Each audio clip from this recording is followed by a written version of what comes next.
BJP के लिए जिए और उसके लिए मरेंगे, और जिसने जो नहीं किया था वो योगी मोदी अब काम करेंगे। जय श्री राम, जय श्री राम। अच्छा, एक चीज बताइए, आप जो युवा हैं जी, और अभी जिस तरीके से पेपर आउट हो जा रहे हैं, पर्चे लीक जो होते हैं, लड़के तैयारियां करते हैं, यानी छात्र तैयारियां करते हैं और उनके पर्चा आउट हो जाते हैं, नौकरियां उनको नहीं मिलती, एक तरीके से उनके साथ धोखा होता है, उसको आप क्या कहते हैं, कैसे उसके लिए देखो, जो धोखा होता है, बात ये नहीं है कि जो नहीं करते कुछ मेहनत में पीछे रह जाते हैं। नहीं, पर्चा आउट हो जाता है, पर्चा आउट होता है, उसकी बात पर्चा आउट हो जाता है तो उसका दुख होता है, उन्हें भी होता है, पर उनसे ये सीख मिलती है कि आगे जाके हमें और कड़ी मेहनत करनी चाहिए और साफ तौर तरीके से हमें अपने कार्य पर लगना रहना चाहिए। नहीं, पर्चा जो आउट होता है तो मेहनत में पर्चा लीक क्यों हो जाता है? वो अब ये छात्रों की वजह से होता है। नहीं, वो तो मैं नहीं कह सकता इतना, तो खैर मुझे भी, अगर इतना पढ़ा लिखा मैं ही होता तो मैं भी कहीं जॉब कर रहा होता अच्छी खास, ठीक है। पर्चा आउट वाली वो तो सब में ही हुआ है ना। अब अच्छा, ये है, क्या बात कर भाई, बोलो बोलो भैया बोलो। बात ये नहीं कह रहा कि पर्चा आउट नहीं हुआ, इतने घोटाले हुए हैं, इतने पर्चे आउट हुए हैं, और क्या बोलते हैं, सबसे मुद्दे की बात ये है कि चलो कि योगी मोदी के राज में कह रहा हूँ, जैसे कि अभी हमारे नौजवान मेहनत करके जा रहे हैं, वो नहीं लग पा रहे हैं, दुख होता है इस बात का। पर सबसे बड़ी बात ये है, वहाँ पाकिस्तान के बॉर्डर पे जाके मर तो नहीं रहे हैं ना। नमस्कार दोस्तों, जैसा कि आपको मालूम है, देश में लोकसभा चुनाव चल रहे हैं और 2 चरणों की वोटिंग भी हो चुकी है, और उसी चुनावी यात्रा में हम पहुंचे हैं बदायूं लोकसभा के बिलसी विधानसभा में, जहां आज उत्तर प्रदेश के मुख्यमंत्री योगी आदित्यनाथ सभा को संबोधित कर रही हैं। हम अपने कैमरामैन से कहेंगे, पीछे योगी आदित्यनाथ सभा को संबोधित कर रहे हैं, पीछे पंडाल लगा हुआ है और बहुत सारी भीड़ यहाँ देखने को मिलेगी। एक बार कैमरामैन से कहेंगे, जो पब्लिक आ जा रही है सभा को संबोधित करते हुए, जो सुन के आ रही है और सुनने जा रही है, एक बार दिखाएं। और हमारे साथ यहाँ बहुत सारे लोग हैं, उनसे जानेंगे कि चुनाव होने वाले हैं। बदायूं लोकसभा में 7 तारीख यानी 7 मई के लिए वोटिंग होगी, और वोट करते समय इस बार जनता के मुद्दे क्या रहेंगे, सरकार किसकी बनती दिखाई दे रही है इस बार? मोदी, नरेंद्र मोदी। लेकिन इंडिया अलायंस दावा कर रहा है कि 300 प्लस सीटें लेके इंडिया अलायंस सरकार बना रहा है। चोटा घिट्टे हो गए हैं। आप बोलिए सर, ये झूठ बोल रहे हैं, जनता को सिर्फ भ्रमित करना चाहते हैं, क्योंकि आगे मतलब 7 तारीख को भी चुनाव होने वाला है, फिर चौथे चरण का भी होगा, तो लोगों को भ्रमित करना चाहते हैं ये लोग, बस जनता के लिए भ्रमित करके कि हमारी सीटें निकले हैं। ऐसा कहीं कुछ नहीं है, सरकार बीजेपी की बनेगी और नरेंद्र मोदी ही प्रधानमंत्री बनेंगे। एक मिनट, लेकिन इंडिया अलायंस जिस तरीके से भी 2 चरणों के चुनाव हुए हैं, सब चोटा घिट्टे हो गए। 2 चरणों के चुनाव में इंडिया अलायंस कहीं ना कहीं मजबूत दिखाई दे रहा है। मीडिया की अगर बात की जाए, मेन स्ट्रीम मीडिया, वो भी मान रही है कि कहीं ना कहीं भारतीय जनता पार्टी इस बार पिछड़ती हुई नजर आ रही है। उस पर क्या बोलेंगे आप?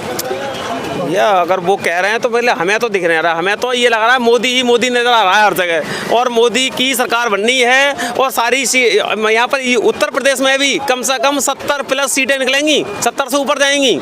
आप घर से निकल जाइए 10 लाख रुपए लेकर के, 10 रुपए लेकर के, कोई छूने वाला नहीं है, कोई देखने वाला नहीं है, कहीं भी रात बरात कहीं भी पड़े रहिए आप लोग। विपक्ष बोलता है कि हमने जो 100 नंबर चलाई थी अखिलेश यादव ने, उसकी वजह से जो ये वाला क्राइम नहीं होता जो आप बता रहे हैं। 100 नंबर रोक लेगी क्या इस तरीके से? ऐसा कैसे रोक लेगी? जगह जगह चौराहों पर 100 नंबर लगा दी है। अखिलेश यादव की ये योजना थी, वो लेके आए थे इस स्कीम के लिए 100 नंबर यानी 100 डायल, उसके बाद से क्राइम कम हुआ है, ऐसा विपक्ष का मानना है।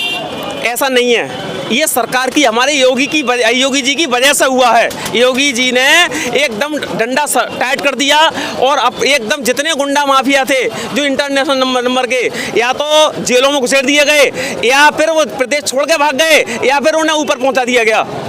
अच्छा, नौजवानों को आप किस तरीके से देखते हैं कि उत्तर प्रदेश का नौजवान या भारत का नौजवान भारतीय जनता पार्टी को वोट करेगा तो अपने दिमाग में क्या चीज़ रखेगा?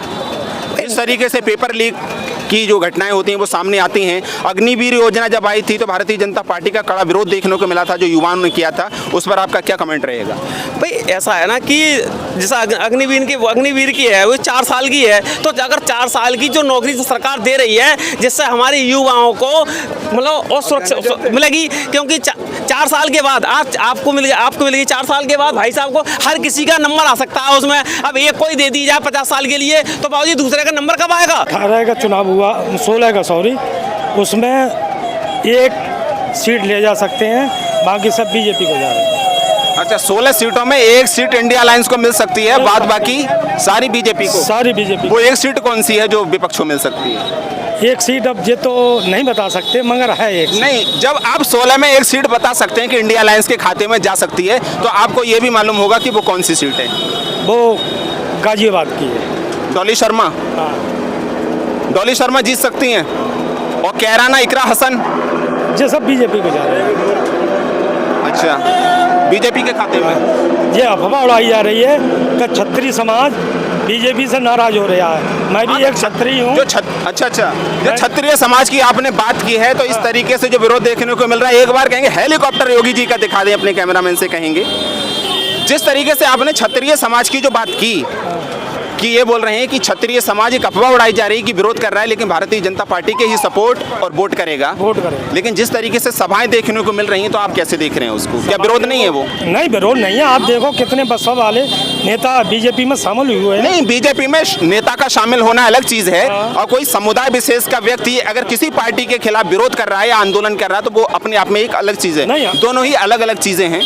नेताओं का शामिल होना यह है कि कोई ईडी के डर से आ रहा है, कोई सीबीआई के डर से आ रहा है, और कोई जो है सत्ता के लालच में आ रहा है, वो चीज अलग अलग दोनों है। लेकिन जिस तरीके से क्षत्रियों ने विरोध किया है भारतीय जनता पार्टी का, उसे कैसे देख रहे हैं आप? यहाँ पर कोई विरोध नहीं किया है। विपक्ष वाले जो अफवाह उड़ा रहे हैं, यहाँ पर कोई विरोध, बदायूं में कोई विरोध नहीं है। बदायूं में विरोध नहीं है, पश्चिमी उत्तर प्रदेश में विरोध हुआ, गुजरात में विरोध हुआ, जगह भारत के तमाम हिस्सों में विरोध देखने को मिल रहा है। था विरोध, मगर बाद में सब आ गए, सबने देख लिया, कहीं ठिकाना नहीं है।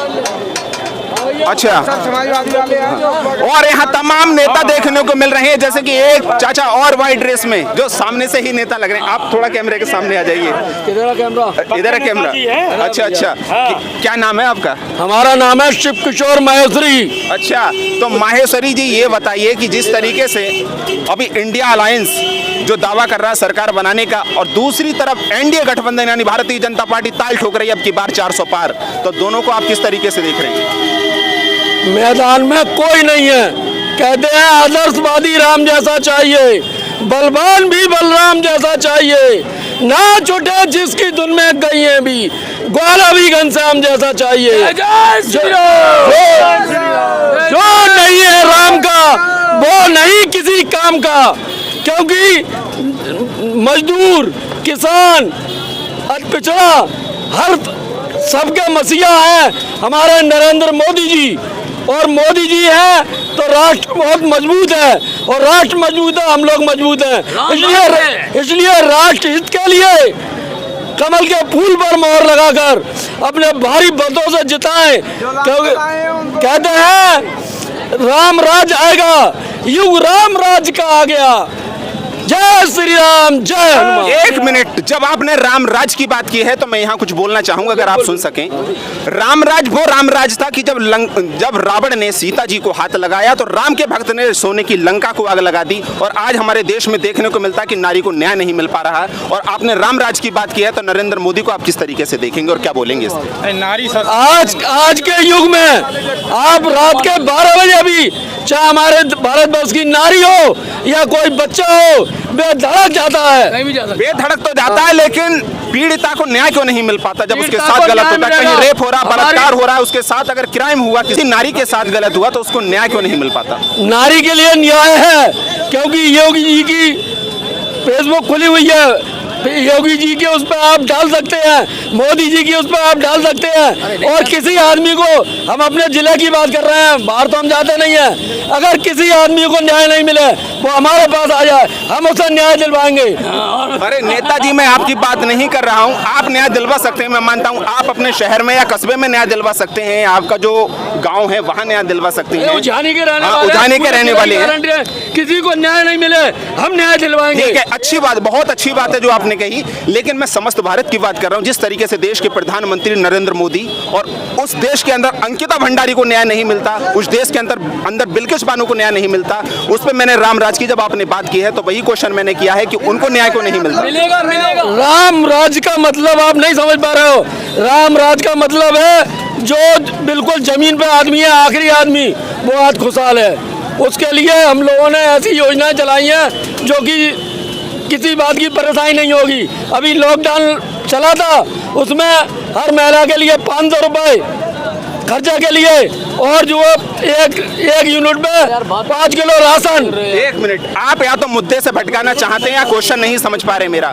रामराज की जो मैंने बात की, आप बार बार जो है धरातल पे लेके जा रहे हैं। धरातल बहुत अच्छी बात है, जो योजनाएं आप गिना रहे हैं, लेकिन रामराज में वो चीज भी शामिल है कि नारी को न्याय मिले। न्याय मिलेगा खूब मिलेगा, क्योंकि ऐसा है आज मतलब देश का आखिरी आदमी के चेहरे पे मुस्कान आ रही है। आप कैमरा घुमा के देख ले, चेहरे पे मुस्कान है।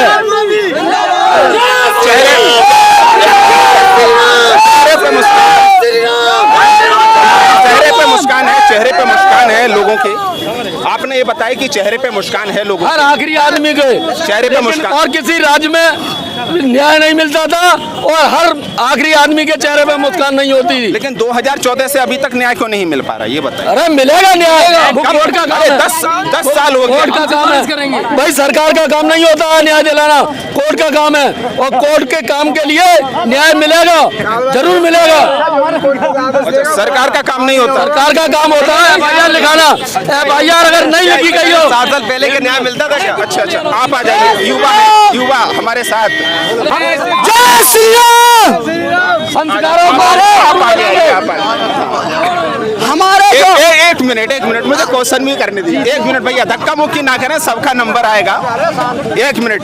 किसी के विलंब और बातों से जो हम पर फर्क पहुंचा दे, ऐसी किसी की कोई लगी हमें बात नहीं। और जो कुत्ते आज घूम के ये कह रहे हैं कि योगी मोदी ने कुछ नहीं किया, आके देखो उत्तर प्रदेश में इनकी कोई औकात नहीं। और जय श्री राम, जय श्री राम, जय श्री राम। एक मिनट, क्या करते हैं वैसे आप? मैं नोएडा में जॉब करता हूँ। अच्छा, बहुत अच्छी बात है, जॉब करते हैं आप। गवर्नमेंट जॉब होगी? नहीं, गवर्नमेंट जॉब नहीं है। अच्छा। मैं नॉर्मली जॉब करता हूँ। मैं 12 साल का था जब से दिल्ली में निकला हुआ हूँ।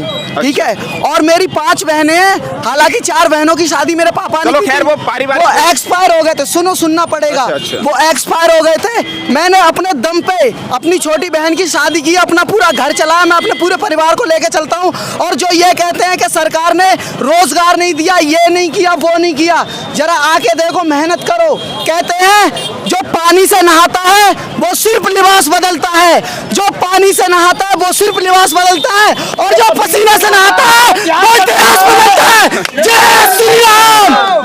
तो इतना जो जोश है आपके अंदर कि 2014 के बाद आया या पहले से भी इतना जोश? पहले से इतना जोश है, पहले से इतना जोश है।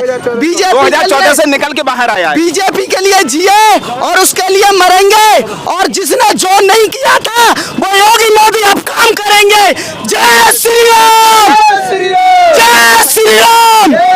अच्छा, एक चीज बताइए, आप जो युवा हैं जी, और अभी जिस तरीके से पेपर आउट हो जा रहे हैं, पर्चे लीक जो होते हैं, लड़के तैयारियां करते हैं, यानी छात्र तैयारियां करते हैं और उनके पर्चा आउट हो जाते हैं, नौकरियां उनको नहीं मिलती, एक तरीके से उनके साथ धोखा होता है, उसको आप क्या कहते, कैसे? उसके लिए देखो, जो धोखा होता है, बात ये नहीं है कि जो नहीं करते, कुछ मेहनत में पीछे रह जाते हैं। नहीं, पर्चा आउट हो जाता है, पर्चा आउट होता है, उसकी बात पर्चा आउट हो जाता है तो उसका दुख होता है, उन्हें भी होता है, पर उनसे ये सीख मिलती है कि आगे जाके हमें और कड़ी मेहनत करनी चाहिए और साफ तौर तरीके से हमें अपने कार्य पर लगना रहना चाहिए। नहीं, पर्चा जो आउट होता है तो मेहनत में पर्चा लीक क्यों हो जाता है? वो अब ये छात्रों की वजह से होता है। नहीं, वो तो मैं नहीं कह सकता इतना। तो खैर, मुझे भी अगर इतना पढ़ा लिखा मैं ही होता तो मैं भी कहीं जॉब कर रहा होता अच्छी खास। ठीक है, पर्चा आउट वाली वो तो सब में ही हुआ है ना। अब अच्छा, ये है, क्या बात कर भाई? बोलो भैया, बोलो। बात ये नहीं कह रहा कि पर्चा आउट नहीं हुआ। इतने घोटाले हुए हैं, इतने पर्चे आउट हुए हैं, और क्या बोलते हैं, सबसे मुद्दे की बात ये है कि चलो कि योगी मोदी के राज्य में कह रहा हूँ, जैसे कि अभी हमारे नौजवान मेहनत करके जा रहे हैं, वो नहीं लग पा रहे हैं, दुख होता है इस बात का। पर सबसे बड़ी बात ये है, वहाँ पाकिस्तान के बॉर्डर पे जाके मर तो नहीं रहे हैं ना। योगी जी के सभा को ये सुनने आए थे, योगी जी ने सभा को संबोधित किया है, उसको सुनने जो आए थे और आपने देखा इन्होंने अपने अपने विचार व्यक्त किए।